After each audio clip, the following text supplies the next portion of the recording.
जगत में प्रत्येक व्यक्ति को किसी न किसी प्रकार की निर्बलता अवश्य होती। जैसे कोई बहुत तेजी से दौड़ नहीं पाता तो कोई अधिक भार नहीं उठा पाता, कोई असाध्य रोग से पीड़ित रहता है तो कोई पढ़े हुए पाठों को स्मरण में नहीं रख पाता। ऐसे अनेकों उदाहरण और भी हैं। क्या आप किसी ऐसे व्यक्ति को जानते हैं जिसे सब कुछ प्राप्त हो और हम जीवन की उस एक निर्बलता को जीवन का केंद्र मानकर जीते हैं? इस कारणवश हृदय में दुख और असंतोष रहता है सदा। निर्बलता मनुष्य को जन्म से अथवा संजोग से प्राप्त होती है, किंतु उस निर्बलता को मनुष्य का मन अपनी मर्यादा बना लेता है। किंतु कुछ व्यक्ति ऐसे भी होते हैं जो अपने पुरुषार्थ और श्रम से उस निर्बलता को पराजित कर देते हैं। क्या भेद है उनमें और अन्य लोगों में? क्या आपने कभी विचार किया है? सरल सा उत्तर है इसका। जो व्यक्ति निर्बलता से पराजित नहीं होता, जो पुरुषार्थ करने का साहस रखता है हृदय में, वो निर्बलता को पार कर जाता है। अर्थात निर्बलता अवश्य ईश्वर देता है, किंतु मर्यादा मनुष्य का मन ही निर्मित करता है। स्वयं विचार कीजिए।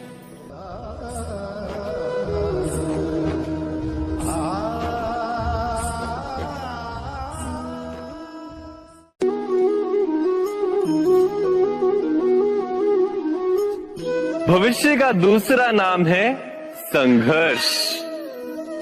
हृदय में आज इच्छा होती है और यदि पूर्ण नहीं हो पाती तो हृदय भविष्य की योजना बनाता है। भविष्य में इच्छा पूर्ण होगी ऐसी कल्पना करता रहता है, किंतु जीवन ना तो भविष्य में है ना अतीत में। जीवन तो इस क्षण का नाम, अर्थात इस क्षण का अनुभव ही जीवन का अनुभव। पर हम ये जानते हुए भी इतना सा सत्य समझ नहीं पाते। या तो हम बीते हुए समय के स्मरणों को घेर कर बैठे रहते, या फिर आने वाले समय के लिए हम योजनाएं बनाते रहते हैं और जीवन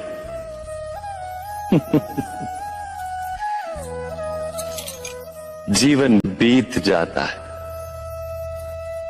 एक सत्य यदि हम हृदय में उतार लें कि ना हम भविष्य देख सकते हैं, ना ही भविष्य निर्मित कर सकते हैं, हम तो केवल धैर्य और साहस के साथ भविष्य को आलिंगन दे सकते हैं, स्वागत कर सकते हैं भविष्य का। तो क्या जीवन का हर पल जीवन से नहीं भर जाएगा? स्वयं विचार कीजिए।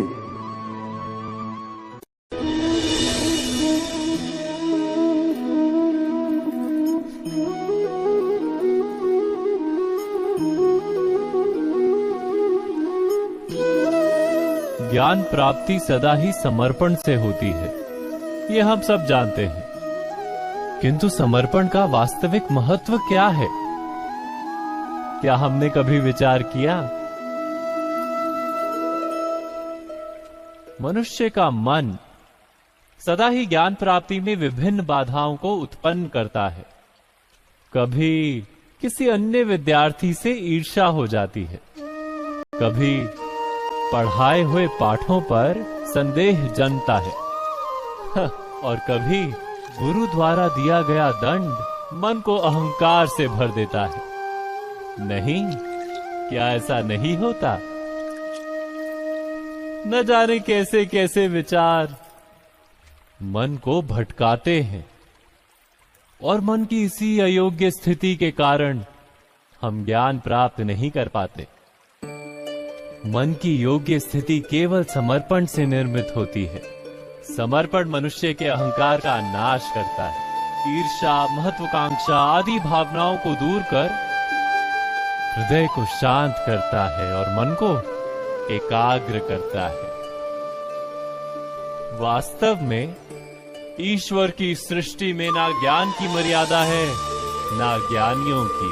गुरु दत्तात्रेय ने तो गाय और श्वान से भी ज्ञान प्राप्त कर लिया था।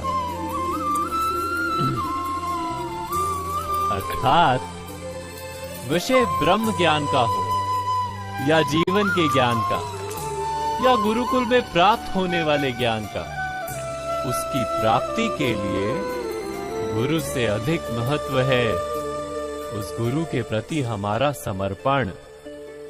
क्या ये सत्य नहीं?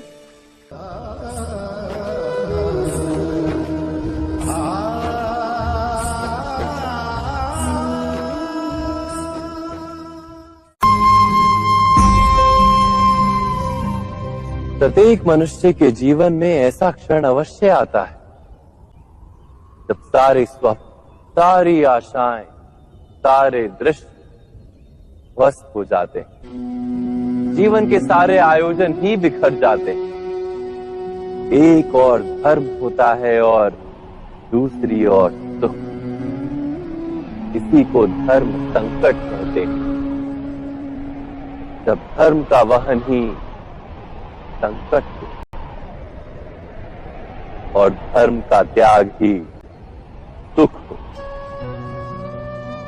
विचार कीजिए, कभी किसी स्वजन के विरुद्ध सत्य बोलने का अवसर प्राप्त हो जाता है, कभी ठीक दरिद्रता के समय सरलता से चोरी करने का मार्ग प्राप्त हो जाता है, कभी किसी शक्तिशाली राजनेता या राजा के कर्मचारी का अधर्म प्रकट हो जाता है।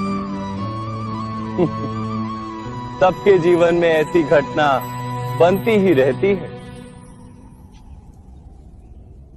अधिकतर लोग ऐसे किसी क्षण को धर्म संकट के रूप में जान ही नहीं पाते। हमें किसी प्रकार के संघर्ष का अनुभव ही नहीं होता। सहजता से सुख की ओर खींचे चले जाते हैं, जैसे मक्खी गुड़ की ओर खींची चली जाती। वास्तव में धर्म संकट का क्षण ईश्वर के निकट जाने का क्षण होता है। यदि हम संघर्षों से भयभीत ना, सुख की ओर आकर्षित ना, अपने धर्म पर दृढ़ रहे, तो ईश्वर का साक्षात्कार दूर नहीं।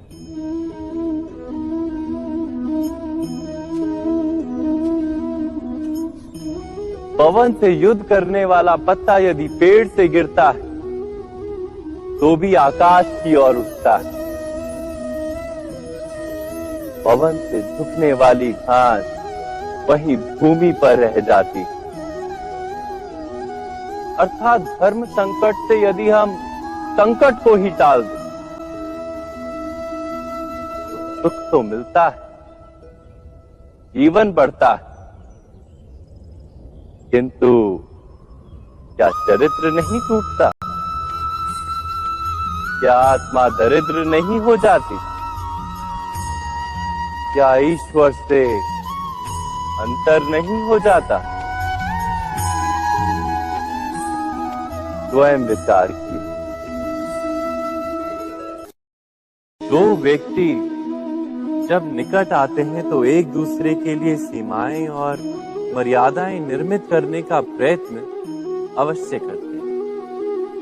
हम यदि सारे संबंधों पर विचार करें तो देखेंगे कि इन सारे संबंधों का आधार